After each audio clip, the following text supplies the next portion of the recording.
तो आपका बहुत बहुत स्वागत है आज की इस नई वीडियो में। आज हम देखेंगे, है ना, कोषालय में प्रस्तुत करते समय देवकों को तैयार करते समय क्या निर्देश है ना। जैसे आप यहाँ पे देवकों को प्रस्तुत कर रहे हैं, हालांकि ये सब अभी ऑनलाइन हो गया है ना, पर आपको क्या करना पड़ेगा, यहाँ पे इसको पढ़ना पड़ेगा। ऑफलाइन वाला जो मोड है उसको भी आपको क्या करना पड़ेगा, पढ़ना पड़ेगा, है ना। तो इसमें क्या क्या बोला गया है उसके बारे में अपने यहाँ परिचर्चा करते हैं। तो देयक प्रस्तुत आप कोषालय में कर रहे हैं, है ना। कोई भी देयक आप बीटीआर रजिस्टर में चढ़ा क्या करते हो, है ना, बिल ट्रांजिट रजिस्टर में क्या करते हो यहाँ पे, है ना, बिल ट्रांजिट रजिस्टर में चढ़ाकर आप क्या करते हो, कोषालय में प्रस्तुत करते हो। तो कोषालय ही क्या करते हैं, इसका भुगतान करता है।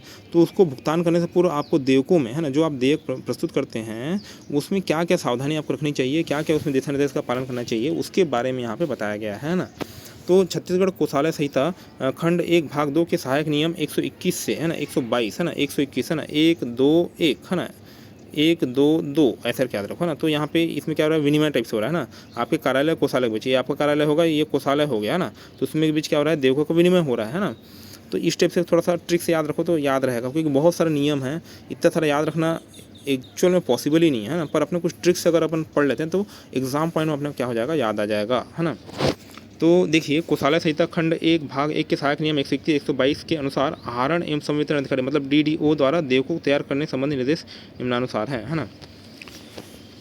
देयक हमेशा निर्धारित प्रपत्र में तैयार किया जाना चाहिए, ठीक है। निर्धारित प्रपत्र निर्धारित फॉर्म में ही तैयार करेंगे। समस्त देयकों की प्रविष्टि पूर्ण रुपये, है ना, पूर्ण रुपये संख्या के बाद केवल अथवा मात्र लिखना है। जैसे आपने लिखे हैं यहाँ पे 2000 रुपये मात्र, 2000 रुपये मात्र ऐसे लिखना आपको जरूरी है ना। 2000 रुपये मात्र ऐसा लिखना आपको जरूरी है, मात्र या केवल लिखना जरूरी है। देयकों पर किए गए संशोधन सक्षम अधिकारी, जो भी आप संशोधन करें, जो भी चेंजेस करें, तो सक्षम अधिकारी द्वारा क्या होना चाहिए, सत्यापित होना चाहिए। प्रत्येक देयक की राशि अंकों एवं शब्दों में लिखा जाना चाहिए। अंकों में लिखो और किस में लिखो, शब्दों में लिखो। बजट संबंधी मदों का क्या होना चाहिए, पूरा वर्गीकरण होना चाहिए। बजट संबंधी मदों क्या होना चाहिए, वर्गीकरण होना चाहिए भाई, है ना। एक ही देयकों के माध्यम से 2 या 2 से अधिक मुख्य शीर्ष की राशि आहरित नहीं करना चाहिए ना। एक ही देयक है और उसमें 2 शीर्ष घुसा दिए मुख्य शीर्ष, तो दिक्कत हो जाएगा उसमें, है ना। अलग अलग देयक के लिए अलग अलग मुख्य शीर्ष ऐसे करके थोड़ा सा वर्गीकृत करके आपको क्या करना पड़ेगा, देयक ट्रेजरी ऑफिस में प्रस्तुत करना पड़ेगा। शासन के विदेश आदेश द्वारा यदि कोई राशि आहरित की जा रही है तो उस आदेश और अनुमति मतलब एक ही कॉपी लगाना जरूरी है भैया, है ना। जैसे शासन की विशेष अनुमति है, उसके आधार पर देयक प्रस्तुत किया जा रहा है, तो एक कॉपी आपको अटैच करना जरूरी है ना। आहरण एवं संवितरण अधिकारी मतलब डीडीओ को कंटेंट रिसीव पर अलग सत्यापित करना चाहिए। मान लीजिए आपको भुगतान हो गया है, प्राप्त हो गया, तो कंटेंट रिसीव करके साइन करना इंपॉर्टेंट है। वर्तमान में वित्त विभाग के निर्देशानुसार ई चेक, है ना। अब वही बोल रहा हूँ यहाँ पे, वर्तमान में ई चेक या ई पेमेंट, ई कुबेर ऐसे कुछ सिस्टम आ गए, तो ये सब चीज़ जरूरत अब नहीं पड़ती है ना। अब चीज़ें पूरी ऑनलाइन और ट्रांसपेरेंट हो गई है। तो क्या बोल रहे हैं यहाँ पे, वर्तमान वित्त विभाग के निर्देशानुसार ई चेक से भुगतान कर संबंधित डीडीओ चालू खाते में सीधा जमा किया जाता है ना। संबंधित डीडीओ के चालू खाते में सीधा जमा किया जाता है। कर्मचारियों के वेतन तथा वेंडर्स भुगतान व्यक्तिगत खाते में किए जाते हैं, यहाँ पे तुरंत यहाँ पे आ जाते हैं।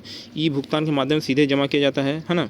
ई भुगतान के माध्यम से क्या किया जाता है, सीधे जमा किया जाता है। पीडब्ल्यूडी ई कुबेर, है ना। तो ये सब चीज़ें यहाँ पे फॉलो होती है। तो आजकल चीज़ें ऑनलाइन हो गई, तो इसलिए इसको, है ना, अगर अपन नहीं पढ़ते तो उतना ज़्यादा इंपॉर्टेंट नहीं है, पर अपने को एग्जाम पॉइंट ऑफ व्यू के लिए इस सब चीज़ों को पढ़ना पड़ेगा, है ना, कि पहले कैसे कार्रवाई की जाती थी, क्या क्या होते थे, है ना।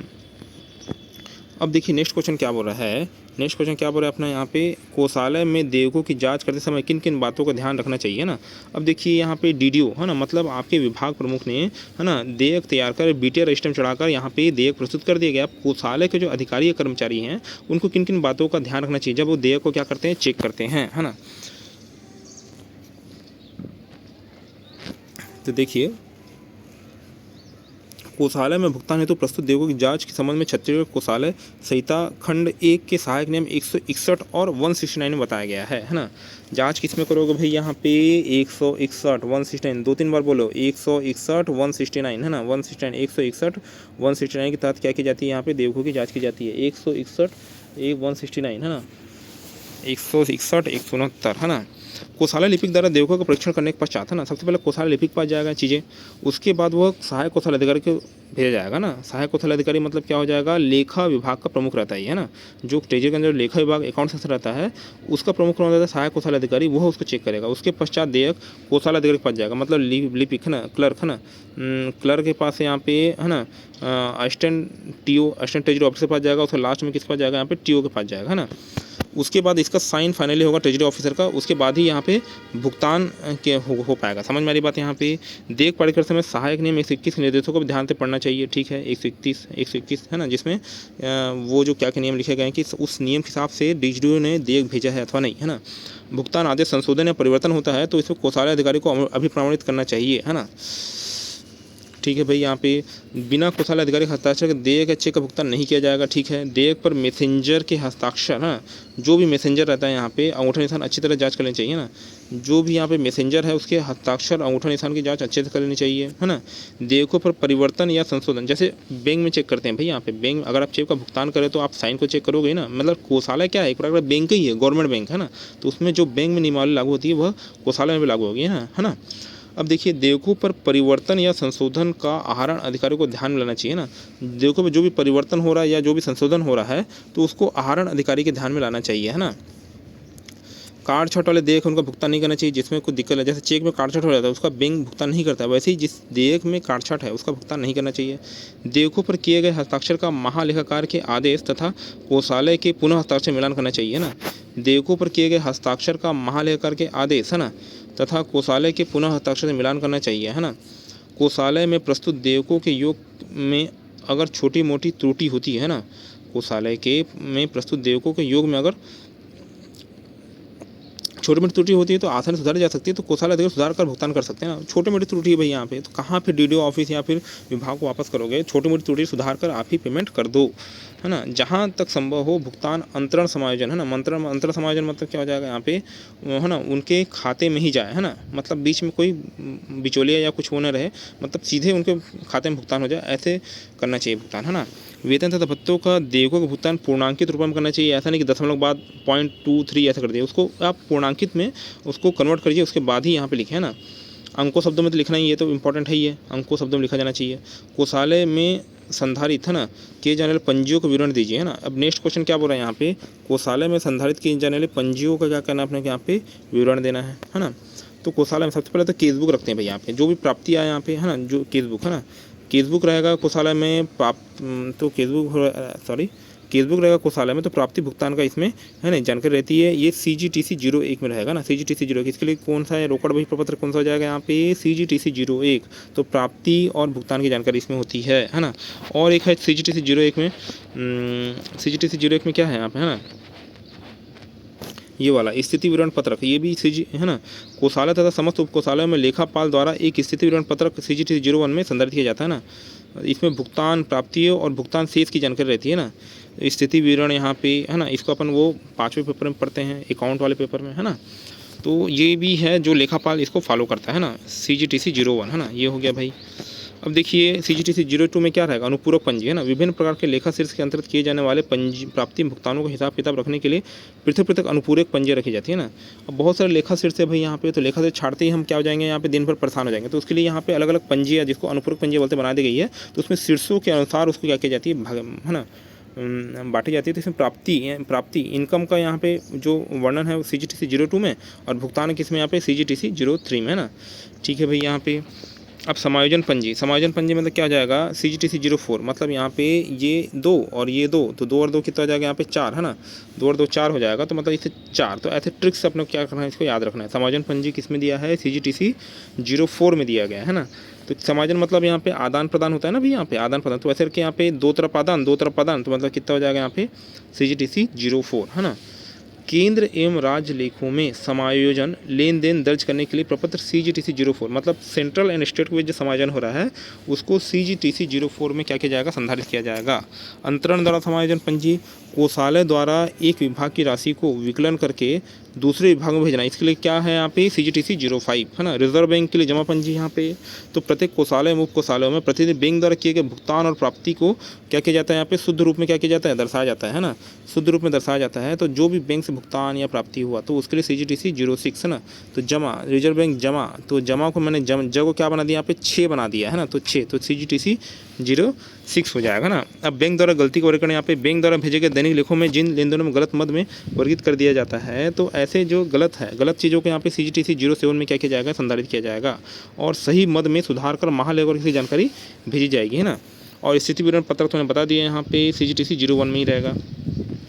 अब देखिए ना, नेक्स्ट क्वेश्चन क्या बोल रहा है, नेक्स्ट क्वेश्चन क्या बोल रहा है देखते हैं यहाँ पे, है ना। नेक्स्ट क्वेश्चन क्या बोल रहा है, विभागीय आय का विभागीय व्यय के लिए उपयोग करना सामान्यतः वर्जित है ना। मतलब जो पैसा आपके विभाग में आया, बहुत सारे पैसे आते हैं आपके विभाग में और आप उसे क्या कर देते हो, चालान के माध्यम से कोषालय में जमा कर देते हो, है ना। पर यहाँ पे कुछ कुछ ऐसे मत भी है जिनको आपको जो प्राप्ति होती है वो आप अपने विभाग में ही खर्चों में यूज कर सकते हो ना। तो उसके बारे में हम बताई जा रही बातें, तो देखिए इसको देखते हैं क्या है ना। शासन द्वारा प्राप्त होने वाला धन कोषालय, जो भी शासन को प्राप्त होता है धन, है ना, जो भी यहाँ पे राजस्व आय प्राप्त होती है वो कोषालय अथवा बैंक में यथाशीघ्र जमा कर देना चाहिए तथा इसे राज्य की संचित निधि एवं लोक लग्न निधि में जमा किया जाना शामिल है। विभागीय आय का विभागीय व्यय के लिए उपयोग करना वर्जित है, आप नहीं कर सकते भाई, नहीं कर सकते। विभागीय आय का विभागीय व्यय में उपयोग आप नहीं कर सकते, है ना। किंतु परंतु बंधु, है ना, कुछ विशेष प्रयोजनों के लिए सब नियम तोड़ रहते हैं ना भाई, तो वैसे यहाँ पे किंतु कुछ विशेष प्रयोजनों के लिए इस नियमों में शिथिल किया गया है तथा कुछ विभागों को विभागीय आय से विभागीय व्यय की अनुमति दी गई है ना। जो आय हो उससे आप क्या कर लो, यहाँ पे व्यय कर लो। तो यह किसमें बताया गया है, यहाँ पे छत्तीसगढ़ कोषालय संहिता भाग 1 नियम 7 में बताया गया है ना। नियम 7 में बताया गया है, नियम 7 में तोड़ बताया गया है, तोड़, है ना। और यहाँ पे जो देखे थे नियम 7, ये पत्र था ना CGTC 07, है ना, बैंक द्वारा गलत वर्गीकरण पंजी में सुधार करके किस में लिखा जाता है यहाँ पे CGTC 07, है ना। और CGTC का फुल फॉर्म क्या हो जाएगा, छत्तीसगढ़ ट्रेजरी कोड, है ना। अब देखिए यहाँ पे सबसे पहला इसमें विभाग आता है जहाँ पे आय का अपने ही विभाग के व्यय के लिए उपयोग कर सकते हैं जेल। तो जेल में बहुत सारे कैदी आती है, तो कैदी से धनराशि प्राप्त होती है, उसको कैदी छूटते समय ही आप क्या कर सकते हो, उसको दे सकते हो, है ना। वन विभाग, तो वन विभाग में जो बहुत सारी चीज़ें बेचते हैं अपने यहाँ पे लट्ठे लकड़ियाँ इस टाइप से, तो उनको विभागीय नियम के अनुसार कुछ मामलों में स्थानीय खर्च तो आप उपयोग कर सकते हैं ना। जैसे यहाँ पे स्थानीय लोगों के यहाँ पे सुविधाओं के लिए आप उसको स्थानीय रूप से खर्च कर सकते हैं, और लोक निर्माण विभाग भी इसमें आ जाएगा ना। तो लोक निर्माण विभाग में कुछ बहुत सारी प्राप्तियाँ होती है यहाँ पे, तो अपरिहार्य मामलों में अस्थिर रूप से यहाँ पे विभागीय कार्यों में खर्च किया जा सकता है ना। सिविल कोर्ट, यहाँ पे सिविल कोर्ट अर्धदंड के रूप में जमा राशि को यहाँ पे अपने विभाग में सिविल कोर्ट क्या कर सकता है, यहाँ पे यूज कर सकता है। नोटरी व यहाँ पे शासकीय कर्मचारी जो नोटरी का कार्य करते हैं उनको प्राप्त फीस उनके कर्तव्य संपादन दौरान होने वाले कानूनी खर्चों की पूर्ति के लिए उपयोग किया जा सकता है। जो भी नोटरी से पैसा मिल रहा है तो कानूनी जो खर्च होते हैं उसमें आप यहाँ पे क्या कर लो, यूज कर लो। गवाहों के खर्च, है ना, सिविल राजस्व तथा आपराधिक मामलों में समन की तालीमी हेतु प्राप्त राशि एवं गवाह खर्चों के लिए प्राप्त राशि का उपयोग, है ना।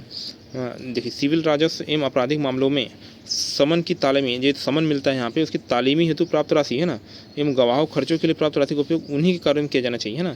तो गवाह को इधर से लाने ले जाने में या फिर उनके जो भी तालीमी ली जाती है उसके लिए जो खर्च किया जाता है ना, वह इसी में किया जाएगा, है ना। मतलब जो पैसे मिल रहे हैं ना, जो सिविल राजस्व तथा आपराधिक मामलों में समन की तालीम हेतु प्राप्त राशि जो मिलती है यहाँ पे उसको गवाहों को इधर उधर ले जाने में आप खर्च कर सकते हैं, कोई दिक्कत नहीं है ना। गृह विभाग में हो सकता है ये, है ना। और शासकीय चिकित्सालय रोगियों से प्राप्त धनराशि तो वापस जाते लौटा, जैसे जेल विभाग में लौटाते हैं, मतलब जो कैदी आए तो उनकी सब राशि को अपन स्टोर रख लिए, और जब कैदी छूट के जा रहे हैं तो उनकी राशि वापस कर दी। वैसे ही यहाँ पे चिकित्सा विभाग में भी होता है, शासकीय चिकित्सालय में ऐसे होता है कि रोगी आए तो धन को क्या करेंगे, अपने यहाँ पे ले लेंगे यहाँ पे और उसके बाद में लौटा देंगे, है ना। अन्य प्राधिकृत संस्थाओं जहाँ पर इस पर नियम बनाए गए हैं वहाँ विभागीय आय का उपयोग विभागीय व्यय हेतु किया जा सकता है ना। तो और अन्य विभाग भी हैं, पर इतना अपन बता देंगे 7 पॉइंट में, तो अपने को सामने लोग अपन क्लियर कर देंगे। तो एग्जाम में आप लोग इतना ही लिखना है ना। तो आज की क्लास यहीं समाप्त होती है। आशा करता हूँ कि आपको जो चीज़ें मेरे द्वारा बताई गई थी वो समझ में आई होगी। आपका दिन क्या हो, शुभ हो।